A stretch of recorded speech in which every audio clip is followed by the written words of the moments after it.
con nuestra primera entrevista del día. Hoy nos llevará a centrar la atención en Venezuela y por ende también en decisiones políticas de Estados Unidos, porque por plantear capaz que lo más importante de lo más reciente, durante una reunión con su gabinete de seguridad hace escasas horas, el presidente estadounidense Donald Trump reiteró, esto fue el martes, ¿no? Ayer, hace bien poco, que sumará ataques por tierra a los bombardeos contra embarcaciones en zonas cercanas a Venezuela, tanto del Caribe como del Pacífico, que su país viene bombardeando ya, hasta el momento siempre tomando como referencia embarcaciones, desde el 2 de septiembre, con la excusa del combate al narcotráfico. Aquella primera acción, recordemos, consistió en interceptar un barco en el Caribe Sur, causando en aquel momento la muerte de 11 personas a las que asoció Estados Unidos al grupo narcotraficante Tren de Aragua.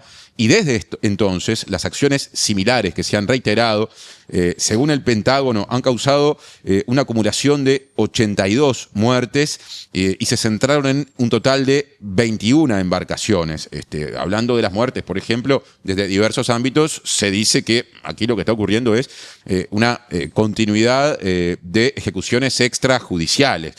¿Dónde queda el derecho internacional? Se pregunta uno. En realidad hay muchas preguntas que surgen, que iremos justamente planteando en el diálogo que ya abrimos en la mañana de la diaria con Roberto López Belloso, que es el director de Le Monde Diplomatique Uruguay y que ha estado ya muchas veces abordando distintos temas internacionales en este programa. ¿Cómo andas, Roberto? Bienvenido otra vez. ¿Qué tal? Buen día, un gusto estar acá contigo y con ustedes, en realidad. Muchas gracias por venir. La edición de Le Monde Diplomatique correspondiente a diciembre, que está en nuestra mesa, porque justamente es bien reciente su salida, uno de los temas que aborda y lo destaca así en su portada es este que acabo de poner en contexto. Sí, está recién salida de imprenta. De hecho, yo me encontré por primera vez acá en la mesa de trabajo con la edición, porque entramos anoche a máquina, así que es bien reciente. En el día de hoy y mañana está ya repartiéndose a nuestros suscriptores. Por inquietante que sea el tema que se destaca, siempre es agradable cuando uno trabaja en prensa escrita, en tu caso como director de una publicación, ese momento de establecer el contacto con el papel donde todo lo que se trabajó aparece plasmado. Así que estás experimentando esa sensación en la mesa de la mañana de la diaria. Totalmente. Y efectivamente el tema principal es sobre se llama Doctrina Monroe, el título, y alude a la vieja doctrina Monroe, que decía aquella frase tantas veces repetida, América para los americanos, y que consistía en que este continente era considerado, sobre todo América Central y México, pero todo el continente en general, era considerado el patio trasero de Estados Unidos. No es un gran invento estadounidense, sino que la teoría de las relaciones internacionales dice que las potencias tienen una zona de influencia cercana en la que en cierta medida imponen de manera más o menos amable sus intereses, ¿no? Eso es algo que es conocido en términos de relaciones internacionales. En el caso de Estados Unidos tiene una larga historia de imposición por la fuerza de sus intereses en América Latina, en algunos casos mediante invasiones directas, la última en Panamá en el año 89, con una narrativa bastante similar a la que se está esgrimiendo ahora hacia Venezuela. Y antes de eso, o en el medio de eso, mediante el apoyo de golpes de Estado en el Cono Sur, ahora estamos a 50 años del Plan Cóndor. Yo creo que hay un punto de contacto entre el Plan Cóndor y estas nuevas actitudes de Donald Trump. ¿Sí? Sí. No tengo mucha duda, porque es la imposición de un objetivo político mediante la fuerza. En aquel caso era apoyando a sectores golpistas de las Fuerzas Armadas y de la política de la ultraderecha. En este caso es apoyando paradojalmente, porque hay un relato de que se está combatiendo el narcotráfico y paradojalmente se están estableciendo alianzas con narcotraficantes transnacionales. El caso más evidente es el de Honduras.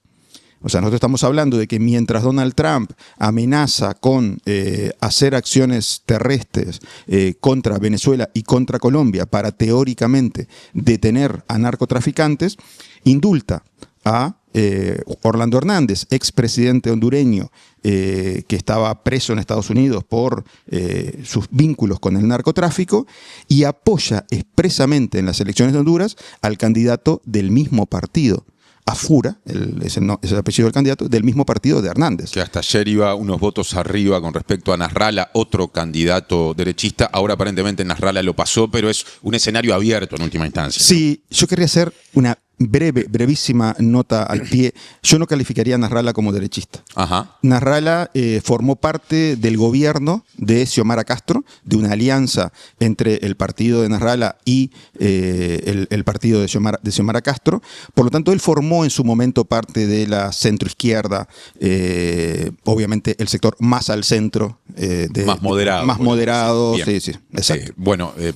Pertinente corrección. Entonces, habíamos llegado a Honduras porque estabas hablando en todo caso de lo que podríamos definir, palabras mías, de contradicciones en el discurso de Trump con respecto a ese enemigo que se pone como excusa para amenazar a Venezuela y también a Colombia, que es el narcotráfico, justificando determinadas acciones, pero estableciendo alianzas con personas, por lo menos, en otros países también de esa región que han tenido involucramiento y vínculos con organizaciones criminales del narcotráfico. Quiero utilizar algunas de las cosas que dijo Trump justamente luego de esta reunión de gabinete en la Casa Blanca que se dio el martes, o sea, hace bien poco, hablando de esta nueva fase que se vendría de incursión ya terrestre, interpreto que sobre Venezuela. Dijo Trump, en tierra es mucho más fácil. Conocemos las rutas que toman las personas vinculadas al narcotráfico. Lo sabemos todo sobre ellos. Sabemos dónde viven los malos. Y vamos a empezar con eso también muy pronto. Es decir que acá se da la pauta de algo inminente. Sí, yo creo que el discurso de Trump es bastante extremista en el sentido de, no de su contenido, sino también de la forma, ¿no? O sea, todo es inminente, todo va a hacerlo mañana y luego rápidamente cambia el eje de su discurso. Es un presidente muy imprevisible. Por lo tanto, que él diga que no va a atacar un país no implica que no lo haga, y que él diga es inminente una incursión por tierra no implica que vaya a hacerlo dentro de media hora. Indudablemente hay una intención de cambio de régimen en Venezuela.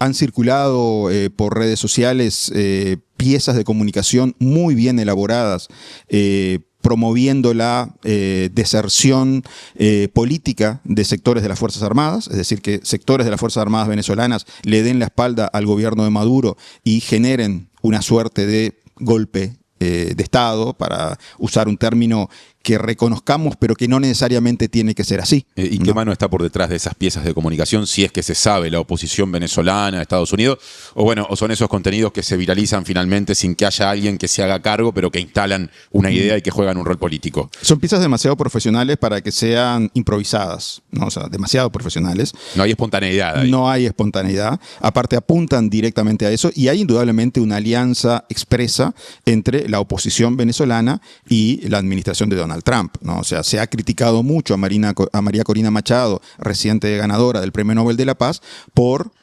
sostener de manera bastante entusiasta la posibilidad de un derrocamiento de Maduro por parte de un gobierno extranjero. Es decir, hay ahí una indudable connivencia entre la oposición de derecha venezolana. ¿Por qué digo oposición de derecha venezolana? Porque también en Venezuela hay una oposición interna de izquierda. No olvidemos que el Partido Comunista Venezolano está intervenido por parte del chavismo. Hubo una declaración de este sector reclamándole a Maduro en el día de ayer transparencia respecto de lo que él habla con Donald Trump, lo que él ofrece a Donald Trump en esas conversaciones telefónicas, de las cuales por lo menos una se habría realizado, y según lo que se filtró en prensa estadounidense seria, pero no necesariamente libre de las operaciones de inteligencia del gobierno estadounidense, se filtró de que Maduro estaría ofreciendo elecciones dentro de un año con las condiciones de garantías de inmunidad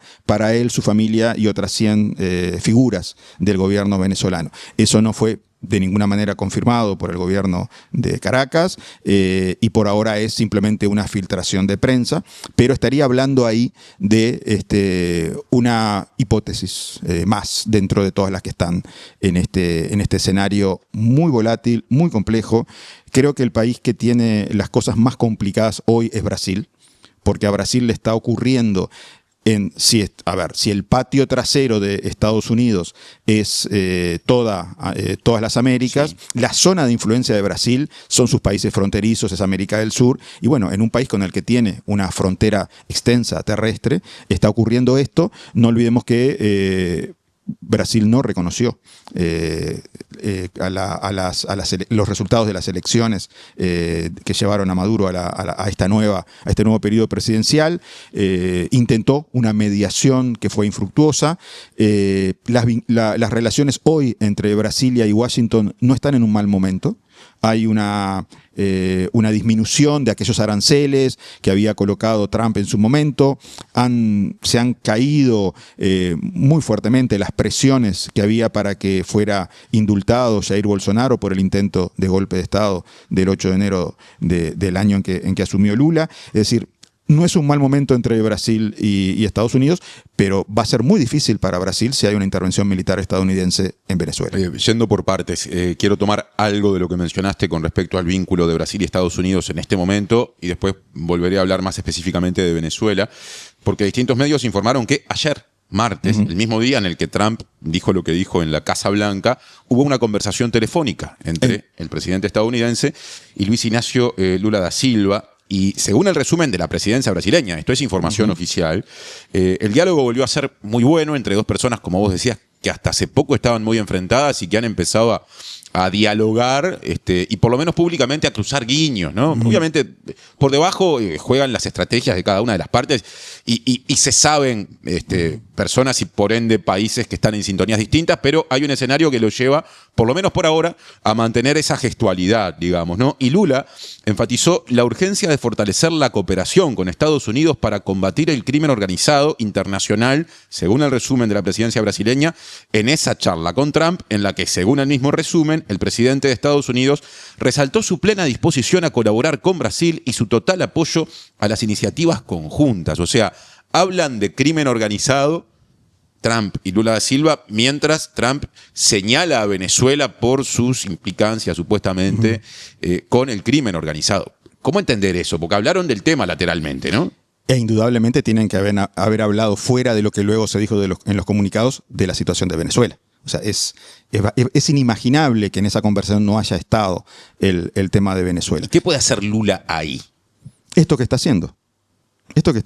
Pero digo, eso, obviamente esas cosas no se dicen públicamente, puede significar un amortiguador, un atenuante, algo que aleje el riesgo de que haya finalmente una incursión terrestre del ejército o de fuerzas estadounidenses en territorio sudamericano, porque finalmente es eso. Yo creo que la intención de Lula es esa. Yo creo que Estados Unidos necesita a Brasil, indudablemente, para cualquier política de cualquier tipo hacia América Latina. Yo creo que no solo para Brasil, pero sobre todo para Brasil, una intervención de Estados Unidos en Venezuela sería una tragedia en términos de relaciones internacionales, porque no hay manera de no reaccionar diplomáticamente con mucha fuerza ante eso. Y tampoco Maduro es un actor político con el cual los países de América Latina tengan una relación fluida y agradable. Yo creo que es muy importante esa línea que vos señalaste sobre la cooperación con respecto al combate al crimen organizado, porque hay el 50% de la historia cuando se habla de narcotráfico está en la oscuridad. Es decir, parecería que la droga entra a Estados Unidos y queda en algún lugar, en un limbo, y luego los consumidores de alguna manera se hacen con esos narcóticos. Indudablemente así como hay cárteles que producen y entran, hay cárteles que reciben y distribuyen en Estados Unidos, formados por estadounidenses. Es decir, ahí hay una indudable necesidad de cooperación transnacional para luchar verdaderamente contra el flagelo del narcotráfico, que, repito, es un flagelo de ultraderecha. No olvidemos que el narcotraficante por antonomasia, Pablo Escobar, fue financiador de la ultraderecha colombiana. Es decir, el narcotráfico es un fenómeno que está ligado a la ultraderecha, y el objetivo final de este tipo de acciones, si verdaderamente quieren atacar esta cadena, necesita obligatoriamente de la cooperación transnacional entre los estados. hablando de otros estados involucrados, mencionamos que la amenaza de Trump también se extiende a Colombia, ¿no? Sí. Advirtió Trump que podría atacar cualquier país que produzca y trafique drogas hacia Estados Unidos. Otra vez, esto lo dijo ayer en la Casa Blanca. Y textualmente manifestó: he oído que Colombia produce cocaína. He oído. Tienen plantas de fabricación, ¿de acuerdo? Y luego nos venden cocaína. Pero sí, cualquiera que haga eso y la venda en nuestro país está sujeto a ataques. No necesariamente solo Venezuela. Esto es una amenaza a Colombia. Sí, Trump es básicamente un político y un comunicador, ¿no? O sea, él cuando está diciendo haciendo este tipo de afirmaciones, no tenemos que verlo solamente como un jefe de Estado que está anunciando acciones que se van efectivamente a realizar. Tenemos que verlo también como alguien que está comunicando hacia su audiencia que es interna, pero que también es transnacional. O sea, la intención de injerencia de Estados Unidos en las elecciones de Argentina, de Honduras, de Chile. No olvidemos que el embajador de Estados Unidos en Chile, el país que tiene el 16 de diciembre, su segunda vuelta electoral, dijo: hay un candidato con el cual nos vamos a entender mejor, ¿no? O sea, este tipo de injerencias... O sea, apoyó a Cast. Apoyó a Cast, exactamente. Este tipo de injerencias fuera de toda norma de etiqueta y de respeto a la soberanía ya no solo de los países, sino de los pueblos, forma parte de una estrategia política que tiene como herramienta la comunicación. Entonces, está diciendo muchas cosas Trump cuando hace estas amenazas hacia su público interior y también hacia el público global. Petro le respondió a Trump a través de la red social X: venga, señor Trump, a Colombia, lo invito para que participe en la destrucción de los 9 laboratorios diarios que hacemos para que no llegue cocaína a Estados Unidos. Es decir, levantó el trabajo que hacen las autoridades, los dispositivos colombianos para combatir justamente al crimen organizado.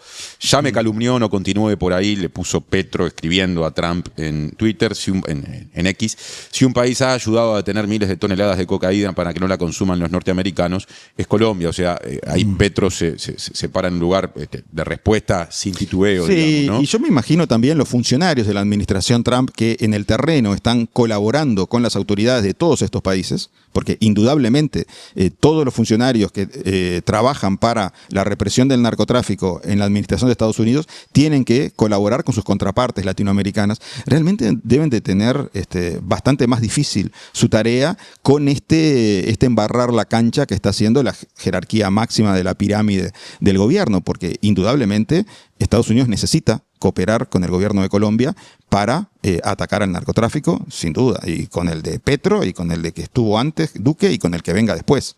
En resumen, volviendo a la enumeración que hacías casi que al comienzo de este diálogo, decías: la última incursión de Estados Unidos o de Fuerzas Armadas norteamericanas en un territorio, el territorio de un país o de otro país latinoamericano, fue en 1989 en Panamá. Sí, diciembre. Ahí está. Ha pasado ya mucho tiempo, vamos rumbo a los 40 años, ¿no? Sí. De ese episodio. Entonces, en definitiva, está por romperse algo que aún con mil vaivenes que hay en la región por distintos motivos, explicado cierto equilibrio y capaz que cierta predominancia, no exclusividad, pero predominancia de países con vida democrática en un territorio, otrora tan ligado a golpes de Estado y dictaduras como el de las Américas.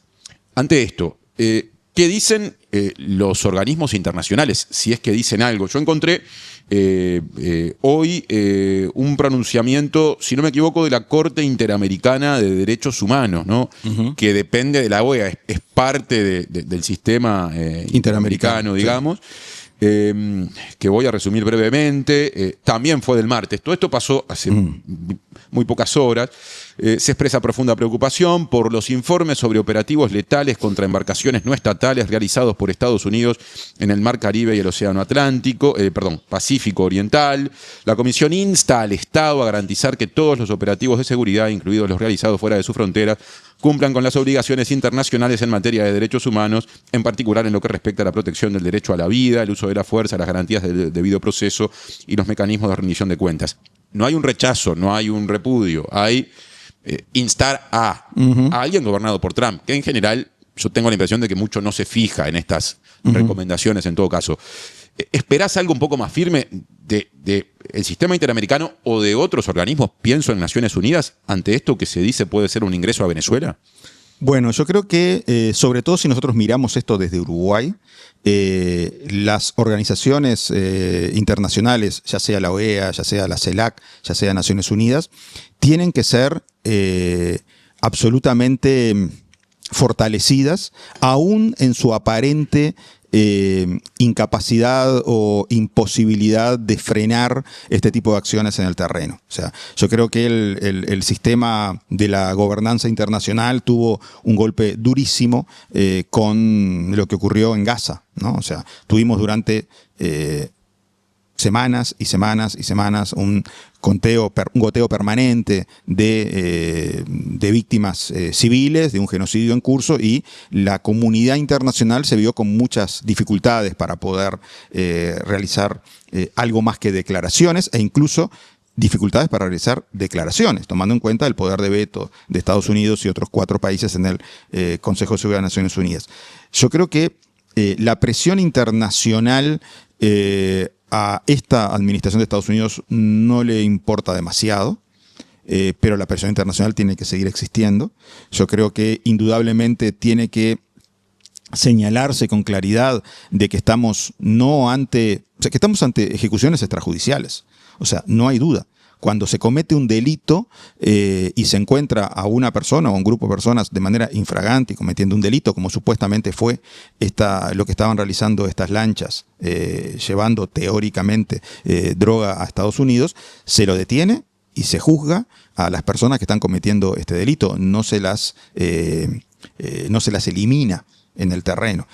Tuvimos en la última incursión el caso de 2 náufragos que quedaron vivos luego del ataque de Estados Unidos contra esa lancha y que fueron rematados en el mar, ¿no? La respuesta del gobierno de Estados Unidos fue que se trató de un acto de legítima defensa de parte de los militares que estaban actuando en ese caso, para evitar que esos 2 náufragos pudieran pedir ayuda a otros narcotraficantes que existirían en algún lugar y que podrían poner en riesgo la seguridad de los estadounidenses que estaban realizando ese operativo. O sea, se usa el término legítima defensa en una situación que, en función de lo que de cómo la reconstruís, la describís, no era la de 2 personas que estuvieran atacando a los contingentes estadounidenses. Exacto, exacto. O sea, yo creo que ahí hay un gran desprecio por la legalidad internacional y por lo tanto esa es la tónica de la administración Trump.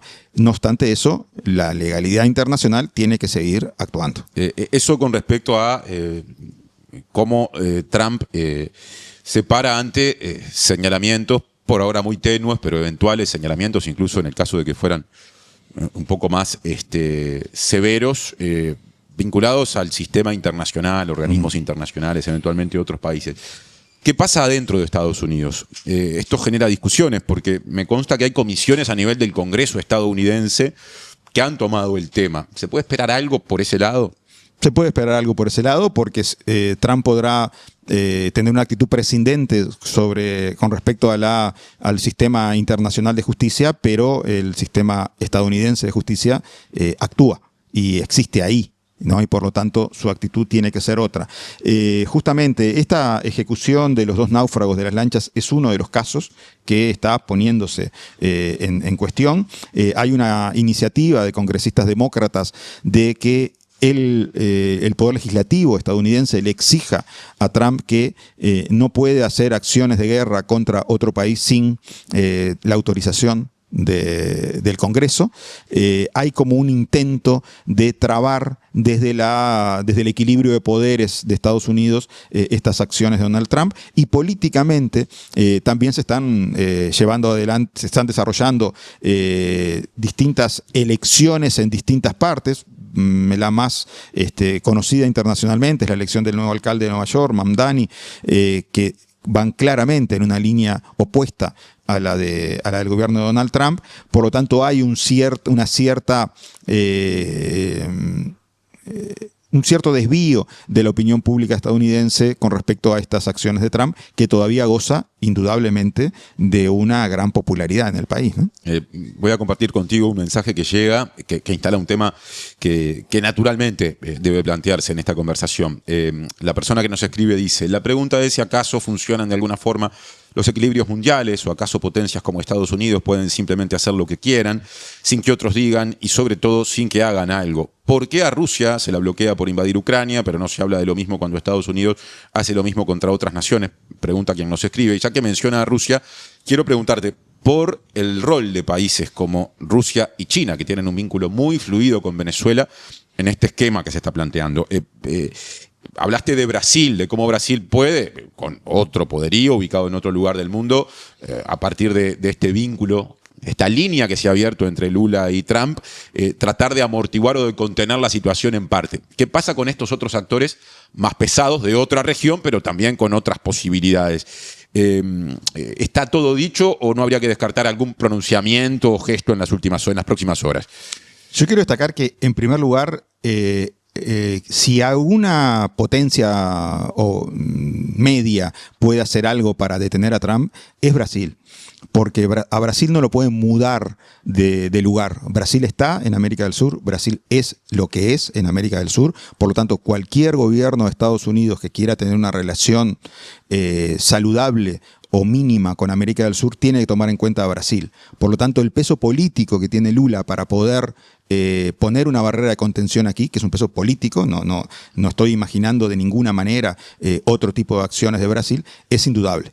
Distinto es el caso de China y de Rusia. China y Rusia tienen, o sea, China no tiene una vocación de involucrarse en conflictos. O sea, no lo ha hecho, no creo que lo haga en Venezuela. El foco de China en términos militares es Taiwán.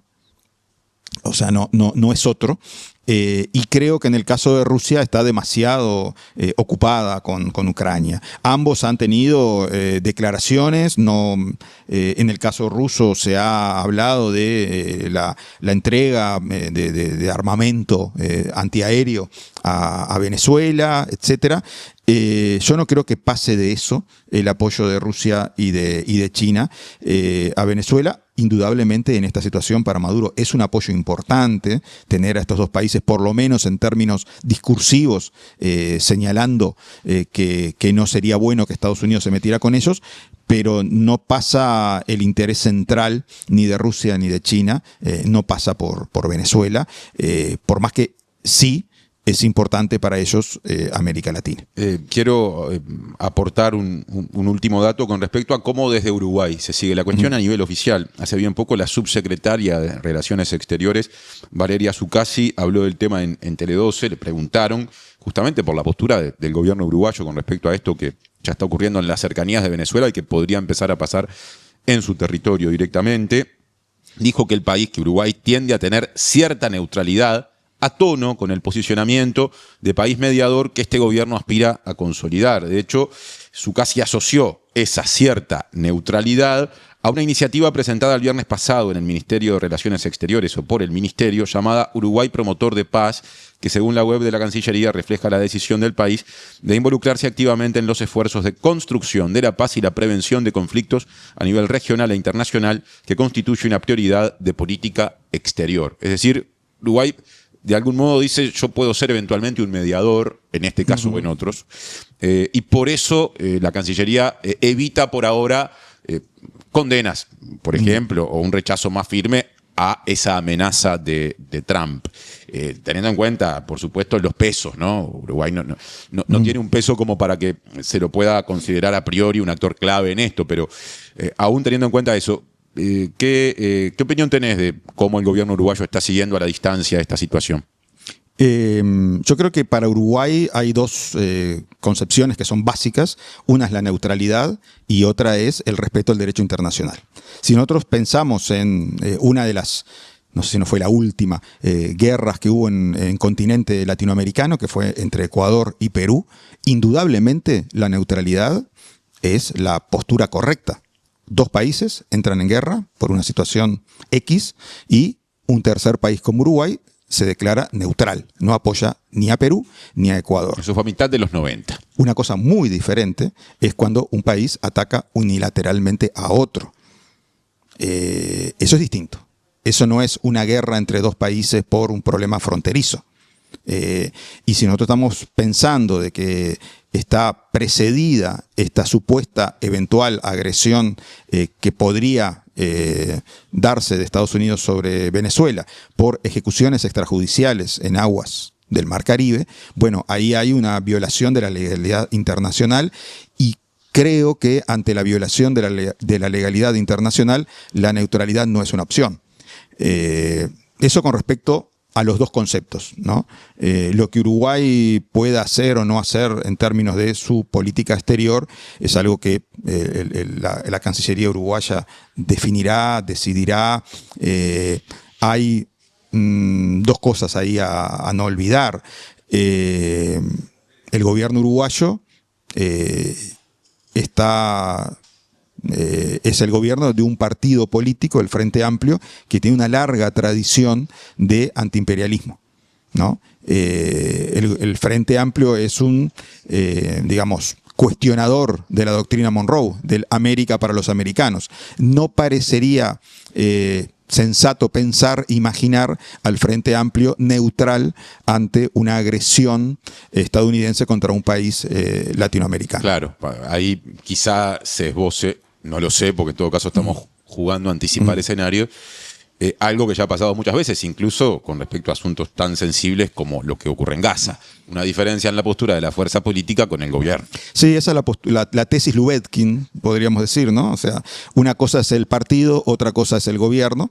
Es una tesis que esta política exterior ha llevado adelante. Y por último, Roberto, esto de que Estados Unidos, a través de la excusa del combate al narcotráfico, empiece a hablar de incursiones en territorios de países sudamericanos, cuando también aquí en nuestra región, en el Cono Sur, hablamos cada vez más de crimen organizado, de narcotráfico, cuando, por ejemplo, se dice que la DEA podría tener presencia en Bolivia a partir del restablecimiento de relaciones diplomáticas resultante de la llegada de Rodrigo Paz a la presidencia, dejando atrás las casi 2 décadas de gobiernos del MAS, durante las cuales Bolivia interrumpió la mayor parte del tiempo su vínculo con Estados Unidos. Debe también ameritar una preocupación especial, ahora sí, desde nuestro lugar en el mundo. Yo creo que para Uruguay el narcotráfico es un problema grande. Y es un problema transnacional, lo tiene que ver con un problema transnacional. Yo creo que las acciones de apuntar contra el lavado son muy importantes. Yo creo que eso es un camino correcto porque la ruta del dinero también es transnacional. Fue lo que ayer defendió Lula en el diálogo con Trump cuando hablaron de las formas de combate. Hizo mucho hincapié en eso, ¿no? En esa estrategia. Exacto. Y también el narcotráfico es un tema político. No olvidemos que la seguridad es la gran bandera de las ultraderechas para terminar con los gobiernos progresistas en la región. Por lo tanto, no atacar al narcotráfico para los gobiernos de izquierda, centroizquierda o progresistas es un tiro en el pie en términos políticos. Por lo tanto, yo creo que toda la cooperación internacional que se pueda realizar con otros gobiernos latinoamericanos, el caso Marcet es un caso claramente transnacional. O sea, y ahí yo no me imagino al gobierno uruguayo disminuyendo su cooperación con el nuevo gobierno de Bolivia para tratar de dar con el paradero de Marcet, independientemente de cuál sea el signo político e ideológico del gobierno de Bolivia. Yo creo que ahí hay una necesidad de fortalecer la cooperación internacional, no disminuirla, y de que vaya de la mano la mirada política, la mirada seguritaria y la mirada comunicacional, que son 3 temas que van juntos en la lucha contra el narcotráfico. Roberto López Belloso, director de Le Monde Diplomatique en su edición uruguaya. Muchas gracias por una nueva visita a La Mañana de la Diaria. Gracias por la invitación.